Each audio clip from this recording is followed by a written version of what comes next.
Hi friend, good morning. तो आपका question number है 6 देखा जाए। इसमें भी थोड़ा सा डिफिकल्ट है, इस बात को थोड़ा सा समझ लेना है। समझने के बाद आपको जैसे ही समीकरण मिल जाएगा आपका सॉल्यूशन हो जाएगा।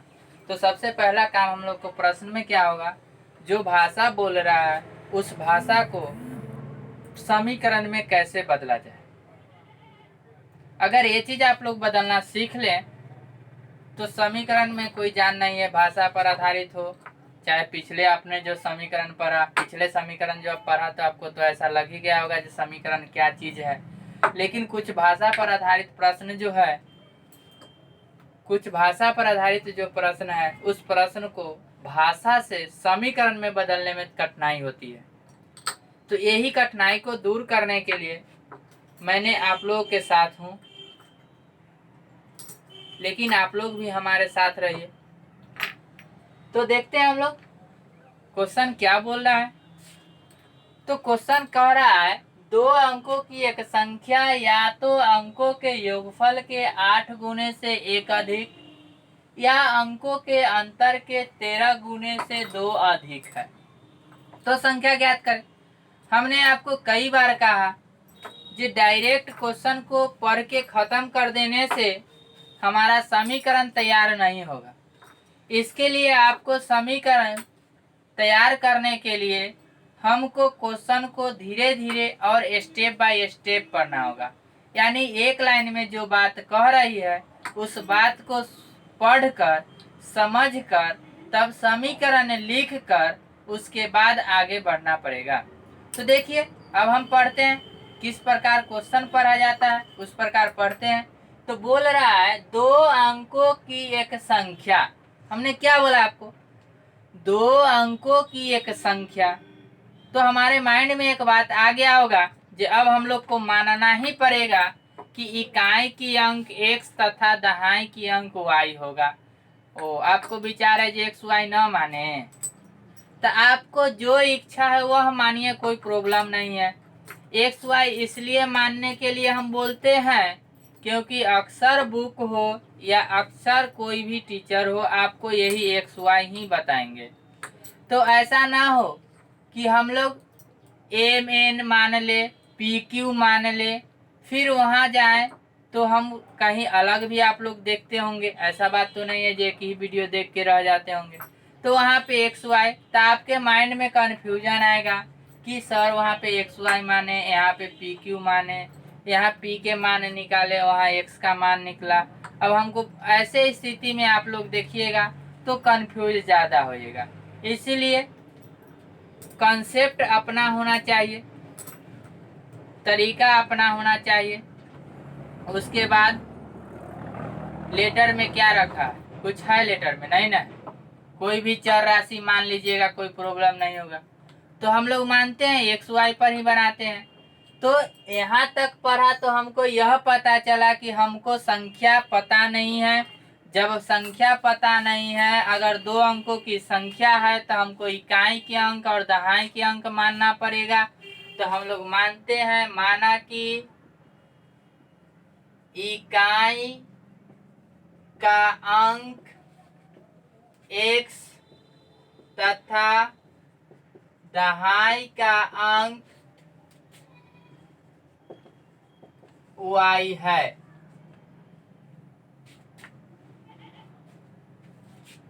हो गया क्या, कुछ डाउट है? लग रहा है मुझे।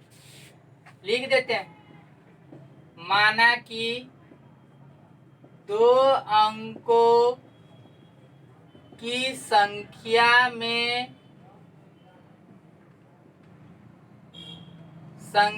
में इकाई का अंक x तथा दहाई का अंक y है। अब हो गया होगा।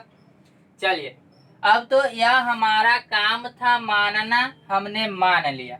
अब इसके बाद हमको प्रश्न क्या बोला है इस बात को भी देखेंगे। तो बोला है दो अंकों की एक संख्या या तो अंकों को योगफल के। अब देखिए पहले ही समीकरण में तुलना कर दिया संख्या से, तो सबसे इसके बाद हमारा काम क्या होगा, इसीलिए संख्या बराबर 10 गुने दहाई का अंक प्लस इकाई का अंक,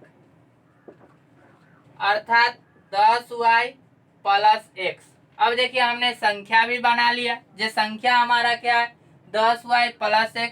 अब देखिए कहा है या तो अंकों के योगफल के 8 गुने से एक अधिक है, अर्थात हमारा जो संख्या है प्रश्न से, संख्या जो हमारे पास है वह संख्या अंकों के योगफल अर्थात x प्लस वाई अंकों का योगफल के 8 गुना से एक अधिक है। यही बात ना बोला, हमारी जो संख्या है अंकों के योगफल के 8 गुना से एक अधिक है।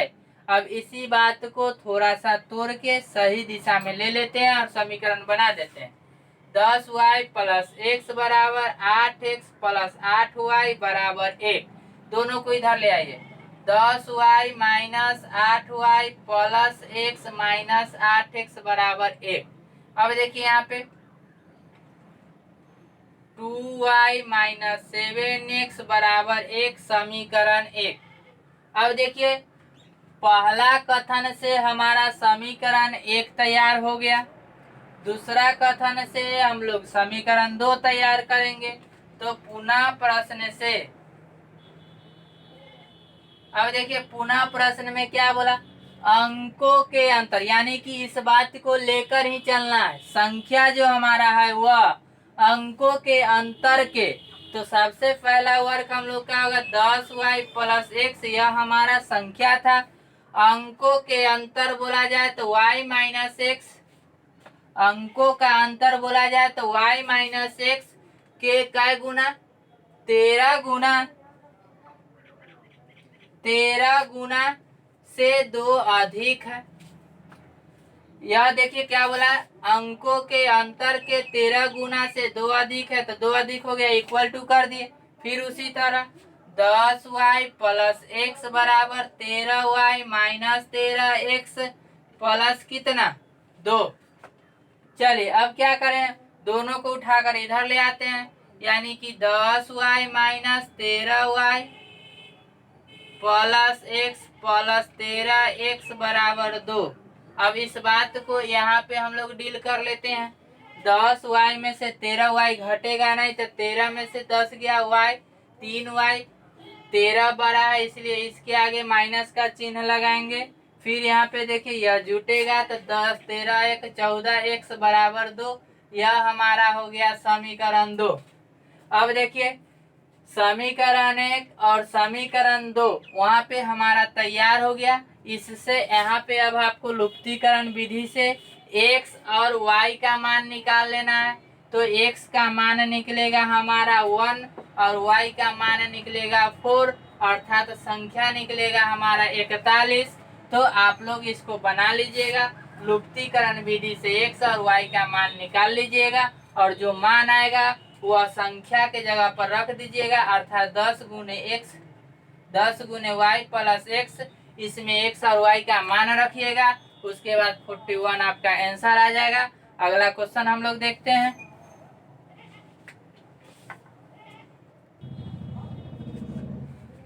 तो क्वेश्चन नंबर 7 आपका तैयार है बोर्ड पे, देखिए उसको। तो क्वेश्चन नंबर 7 कह रहा है यदि 2 अंकों वाली एक संख्या में उनके अंकों के योग से भाग दिया जाए तो भागफल 7 एवं शेषफल 3 प्राप्त होता है। यदि अंकों को उलट दिया जाए तो भागफल 3 तथा शेषफल 7 प्राप्त होता है। तो संख्या ज्ञात करें। देखिए सबसे पहले हम लोग छोटी सी बात, बार बार हम आप लोगों को कहते हैं छोटी छोटी बात बड़ी घातक होती है। अब देखिए यहाँ पे भाग पर आधारित प्रश्न दे दिया है, और भाग पर आधारित प्रश्न में आपको यह पता होना चाहिए कि भाग के प्रश्न में क्या क्या चीज होता है। तो थोड़ा देर हम इस क्वेश्चन को छोड़ के थोड़ा सा बैक चलते हैं, और बैक चलकर हम लोग यह देखते हैं कि भाग के प्रश्न में क्या क्या चीज होता है। तो आप लोग बचपन से पढ़ते हुए आए होंगे तो इस तरह से डिजाइन देखे होंगे, क्या देखे होंगे। तो यहाँ पे जो संख्या रहता है उसको कहते हैं हम लोग भाजक। और यहाँ पे जो संख्या रहता है उसको कहते हैं भाज्य, और यहाँ पे जो संख्या रहता है उसको कहते हैं भागफल। और कभी कभी यहाँ पे काटकुट मिल जाता है, कभी कभी यहाँ पे क्या मिल जाता है, काटकुट मिल जाता है, कभी कभी यहाँ पे संख्या मिल जाता है। तो जब संख्या मिल जाता है तो उसको कहते हैं शेषफल।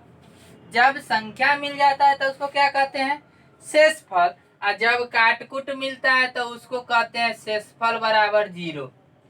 यही हमारा कंसेप्ट था मैथ भाग का। अब देखिए यहाँ पे एक चीज और आप लोग सीख लीजिए, यह जो भाज होता है यह संख्या के बराबर होता है। भाज जो होता है वह संख्या के बराबर होता है, अर्थात कहीं पे आपको लिखा हुआ, यानी भाग के प्रश्न में ही लिखा हुआ मिलेगा आपको, भाज बराबर, इधर लिखते हैं, भाज बराबर भाजक गुने भागफल प्लस शेषफल। अब देखिए हम इसी बात को क्या करेंगे जानते हैं, संख्या बराबर भाजक गुने भागफल प्लस शेषफल। अब देखिए यहीं पे इसी चीज का यूज है। यह चीज जो था हम आपको यूं ही सिखाने के लिए बताए थे, लेकिन यूज हमारा इसी चीज का है। अब इसी चीज का यूज है, हम वहाँ पे यूज कर दें, आपको पता ही नहीं जी कहाँ से आ रहा है क्या। तो ये बात याद रखिएगा, भाग के प्रश्न में जो हम आपको बताए थे, यहाँ पे भाजक था तो भाजक गुने भागफल, अब प्लस अगर शेष करते हैं तो हमारे पर जो यहाँ पे जो संख्या रहता है वह संख्या मिल जाता है। क्या बोले, भाजक गुने भागफल प्लस शेषफल, यहाँ पे जो संख्या रहता है वह संख्या हमको मिल जाता है। यही चीज यहाँ पे संख्या भाज्य बराबर भाजक गुने भागफल प्लस शेष। अब इसी चीज का यहाँ पे यूज है, अब इसी चीज का हम यूज करेंगे, तो इसको साफ कर देते हैं। अब देखिए प्रश्न पर हम लोग चढ़ते हैं। तो प्रश्न हमको क्या बोला है, जो संख्या जो है वह 2 अंकों की संख्या है। बार बार आपको समझा रहा हूँ ना, इसीलिए इस बार नहीं समझाऊंगा, डायरेक्ट लिख रहा हूँ। माना कि 2 अंकों वाली संख्या में इकाई का अंक x तथा दहाई का अंक y है, इसीलिए संख्या बराबर 10 गुने दहाई की अंक प्लस इकाई की अंक। यहाँ तक तो किसी का प्रॉब्लम नहीं हुआ होगा, प्रॉब्लम आगे होगा वहां पे हम डील करेंगे। यहाँ पे संख्या हमारा होगा 10y प्लस x, कोई दिक्कत नहीं यहाँ तक। आगे अब हम लोग पढ़ते हैं। कह रहा है यदि 2 अंकों वाली संख्या में, यही संख्या ना है, इस संख्या में उनके योग से भाग देने पर, तो सबसे पहले तो हमको लिखना होगा प्रश्न से, संख्या हमारा यही है, ये चीज याद रखिएगा। संख्या में इनके अंकों को योग से भाग देने पर, अर्थात हमारा भागफल क्या होगा, x प्लस y होगा। भाग देने पर तो भाजक इसी को ना कहेंगे, भाग देने वाले को भाजक कहते हैं। तो भागफल हमारा कितना आता है, भागफल हमारा 3 आता है, और शेषफल कितना आता है, भागफल हमारा 7 आता है, और शेषफल कितना आता है, 3 आता है। तो हमने आपको क्या पढ़ाया, संख्या बराबर क्या पढ़ाया, भाजक गुने भागफल प्लस शेष, अभी पढ़ाए ना। संख्या बराबर भाजक गुने भागफल प्लस शेष। अब इस चीज को थोड़ा सा हिंट्स ले लेते हैं। 10y x equal to 7x plus 7y plus 3। अभी दोनों को उठाकर इधर ले आइए, तो 10y minus 7y plus x minus 7x equal to 3। यहाँ हो जाएगा 3y, यहाँ हो जाएगा कितना, माइनस 6x बराबर 3। आपको अगर इच्छा है तो ये दोनों में से 3 कॉमन ले सकते हैं, तो 3 कॉमन लेंगे तो y minus 2x equal to 3, इससे यह कर जाएगा, इस सब में या लिखेगा या या इस जगह फिर लिख दीजिए या y माइनस 2x बराबर 1 समीकरण 1। अब देखिए यहाँ पे समीकरण 1 हमारा तैयार हो गया। समीकरण 1 तैयार हो गया, कहने का सेंस हमारा क्या है, यहाँ तक का मैटर हमारे लोग का खत्म हो गया। अब यहाँ तक का मैटर जब खत्म हो गया तब अगला मैटर हमारा यहाँ से शुरू होता है और यहाँ पर जाकर खत्म हो जाता है। क्या, तो समीकरण 1 तैयार है। तो अब हम लोग लिखेंगे पुनः प्रश्न से। पुनः प्रश्न से लिखेंगे तो इसको साफ कर देते हैं। क्या, तो आगे देखा जाए पुनः प्रश्न से। पुनः प्रश्न से, पुनः प्रश्न से बोला जाए तो क्या बोला, यदि अंकों को उलट दिया जाए, क्या बोला, यदि अंकों को उलट दिया जाए अर्थात 10x प्लस वाई संख्या हमारा अब यह हो जाएगा। तो अंकों को अगर उलट दिया जाए तो भाग हम उसी से देंगे, किससे, x प्लस वाई से, यानी कि अंकों के योग से ही भाग देना है। और ऐसे स्थिति में हमारा भागफल 3 हो जाता है और शेषफल कितना हो जाता है। तो फिर वही फॉर्मूला, संख्या बराबर भाजक गुने भागफल प्लस शेष। अब इसको भी सीधा कर लीजिए, 10x प्लस वाई बराबर 3x प्लस 3y अब बराबर प्लस कितना 7, या 10x, इसमें देखिए y पहले है ना, तो इसमें भी y पहले ले लीजिए, y minus 3y plus 10x minus 3x बराबर 7। अब देखिए यहाँ पे ये हो जाएगा, या माइनस 2y प्लस 7x बराबर 7। अब देखिए हमारा समीकरण 2 भी तैयार हो गया। अब देखिए यहाँ पे समीकरण 1 और समीकरण 2 जब तैयार हो गया तो यहाँ से आप लोग x और y का मान निकाल दीजिएगा। x और y का मान जैसे ही आप लोग निकालिएगा,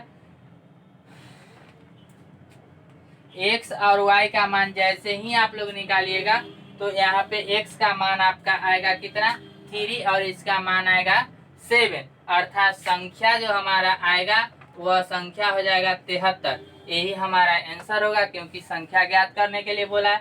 तो अगले क्लास अर्थात अगला क्वेश्चन हम लोग देखेंगे नेक्स्ट वीडियो में। तो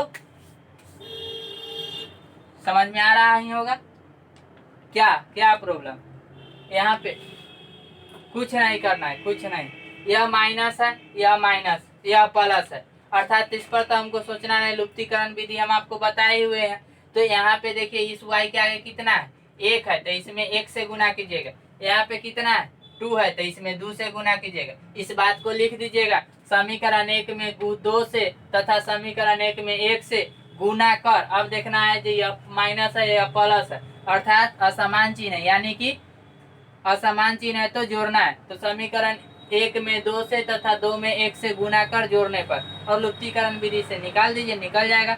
मिलते हैं अगले क्लास में।